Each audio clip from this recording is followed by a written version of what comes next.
Olá, tudo bem? Voltamos hoje na quinta e estamos aqui com o Luan e vamos falar hoje a respeito de tipos de argamassas e a questão de resistência dos tipos de piso. Vem com a gente!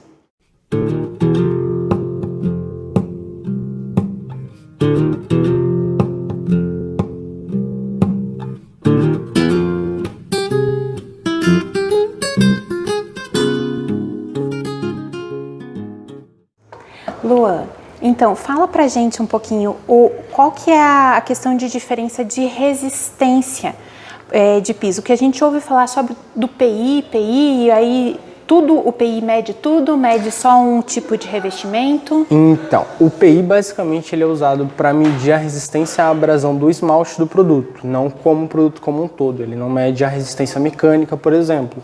O PI ele vai basicamente se basear no desenho, no que está no produto, na beleza do produto. Que quanto seria, tempo ela vai durar, né? Como a gente viu da questão de existir o porcelanato, que ele é esmaltado, ou que é a impressão, né, que a gente fala, esmaltado, porque é um nome que a gente conhece mais, mas que ele recebe essa impressão, né? Isso. E tem o técnico que, na verdade, ele não tem impressão nenhuma, ele é uma massa de fora a fora. Ele é uma massa de fora a fora e não tem essa medição por PI. Aí o PI não se aplica a ele, vai se aplicar só o que recebe a estampa, a impressão, o esmalte. Ele só é aplicado para quais peças tem o esmalte, né? Então, os esmaltados. Ele é, então, só para a superfície, eu não posso dizer assim, então um PI desse é X, ele serve para a peça toda. Não, ele é para a parte de cima só. Para a parte de cima mesmo, ele vai medir a resistência à abrasão em cima do esmalte do produto. Essa é a resistência que o PI mede, né? A gente tem o PI dividido do 1 até o 5, né? Que do 1 é o menos resistente, até o 5 que é o mais resistente, mais indicado para aeroportos, ambientes com mais fluxo de movimento, né? No caso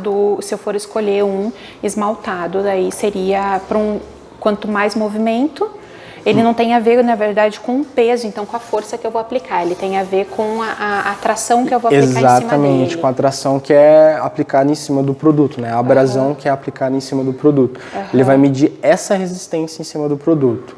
Por exemplo, o P1 a gente utiliza geralmente dentro de casa, nos quartos e nos lavabos, que tem uma resistência um pouco menor e não tem tanto fluxo de pessoas passando, pessoas andando mais de chinelo, não andam tanto com calçados assim que acabam causando abrasão no produto, né? Acabam riscando ou causando algum tipo de dano. Numa garagem eu utilizo mais o P4, o PI4 ou o PI5, que são os mais resistentes.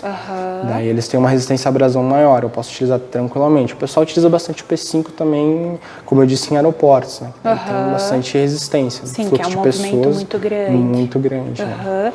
E como é que a gente fala daí da questão, eu tenho como, vamos dizer, uma unidade de medida para a resistência do esmalte. Aí o técnico não tem esmalte.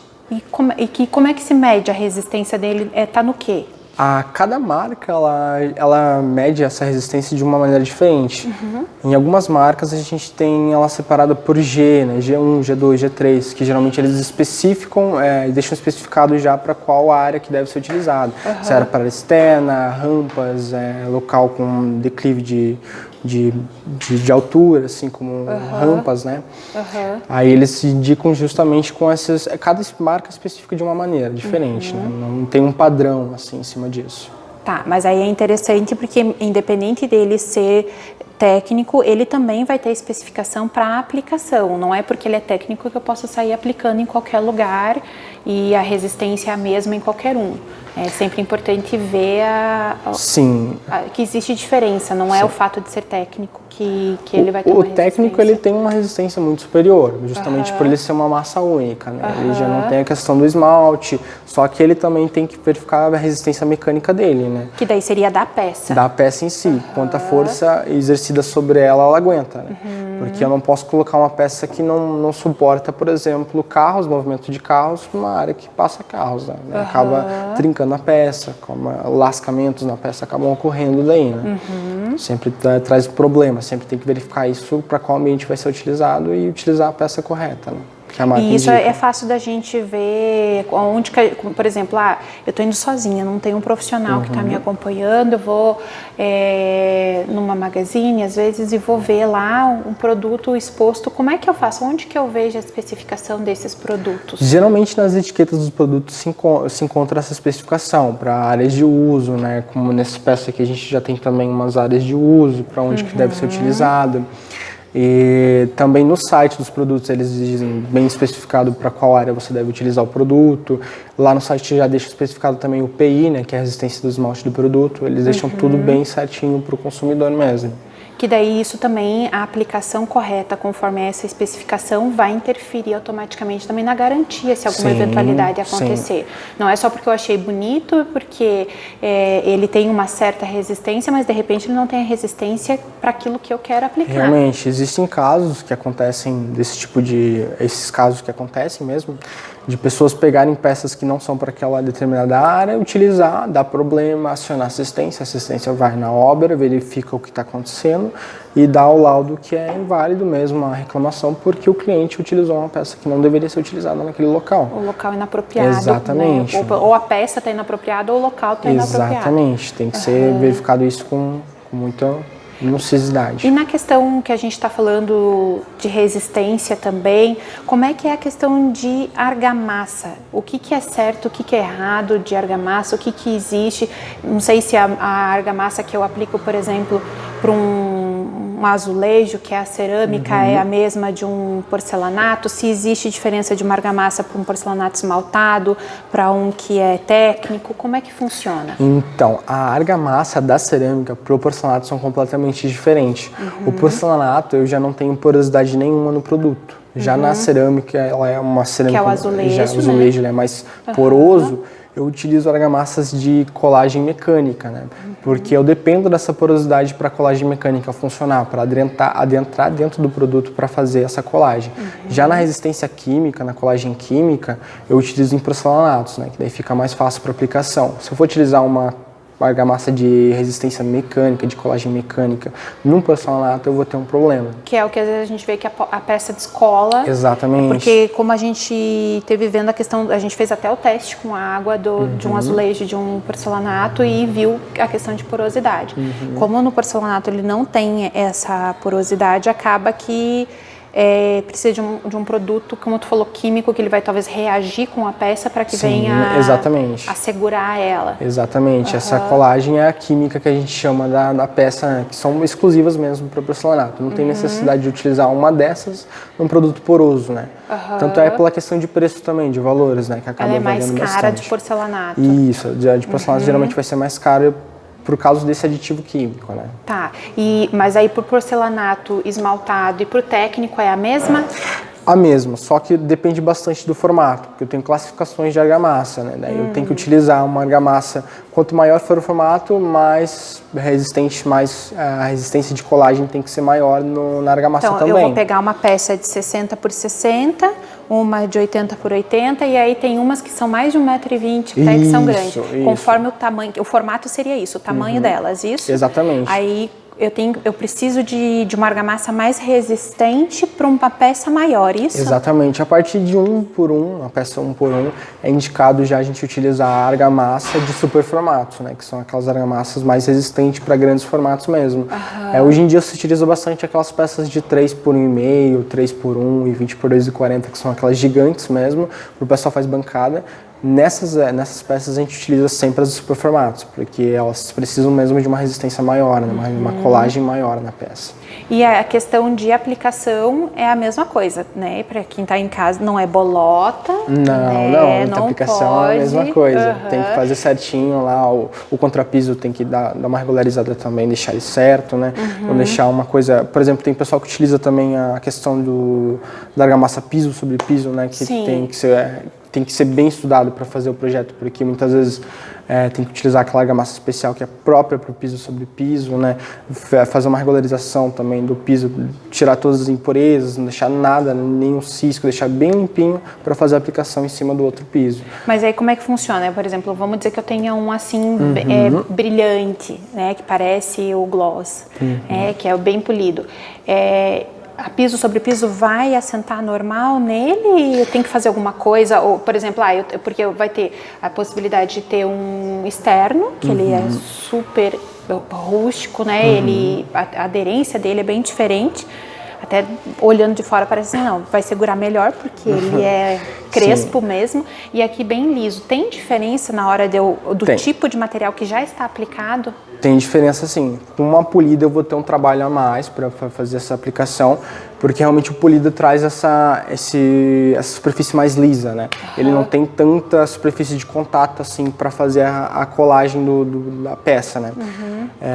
Na verdade acaba sendo uma tentativa de economizar no custo, porque queira ou não queira, tem que arrancar, tem que nivelar todo a superfície, seja parede, seja piso.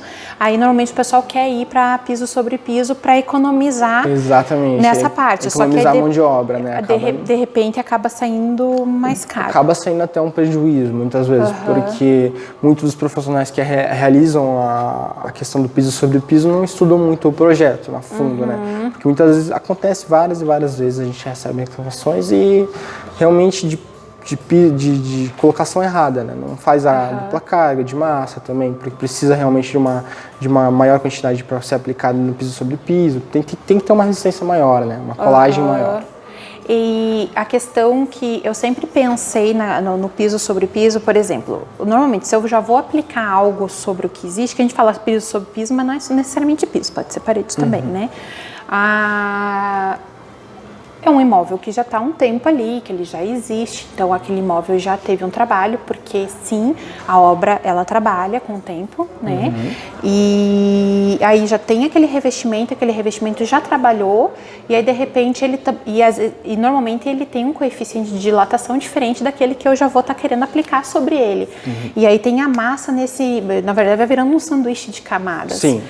Como é que fica a questão de garantir, por exemplo, que às vezes quem está em casa vai dizer assim, não, eu vou colocar piso sobre piso, vou revestir minha cozinha de volta sem descascar nada, mas depois, eventualmente, pode acontecer, não vou dizer nem de descolar, porque daí isso, na verdade, é questão, às vezes, de uma prestação de serviço, mas de trincar, porque é um produto diferente, é um produto novo.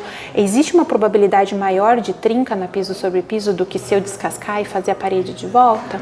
Sim, se não for bem estudado o projeto mesmo, como eu disse, ele tem essa possibilidade de acontecer essas trincas. Ou porque ele realmente fica um nível acima do que já estava antes do piso, né? E para ter uma movimentação em cima do outro piso é muito mais fácil. É mais fácil de eu ter uma movimentação de peças ali. Acaba acontecendo em muitos casos também que acaba trincando, mas isso, se for aplicado corretamente, for estudado bem o projeto, não dá problema algum. O piso Só não é piso, tão fácil como as pessoas imaginam. Não é tão fácil quanto as pessoas imaginam, realmente. Esse preconceito com a argamassa piso sobre piso tem que ser válido mesmo, porque é mais fácil remover. Na minha opinião, vale mais a pena remover mesmo mais que naquele garantido. É mais garantido.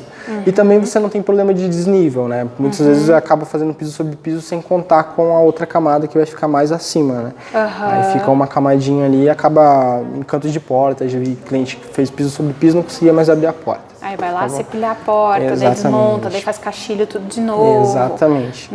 Então tem que ser bem estudado mesmo para fazer esses projetos, né? De piso sobre piso principalmente, que é o que tem mais que ter cuidado, né? Mas o mais indicado mesmo, acima de tudo, é remover o piso que já está lá. E na questão da massa em geral, tem algum cuidado que a gente tem que tomar? Algum tipo de produto ele vai acabar absorvendo às vezes cor ou uma massa? Não, essa massa não pode, porque depois a gente acha que o problema é o revestimento e na verdade foi a massa que foi colocada que ela acabou manchando esse revestimento. Existe isso?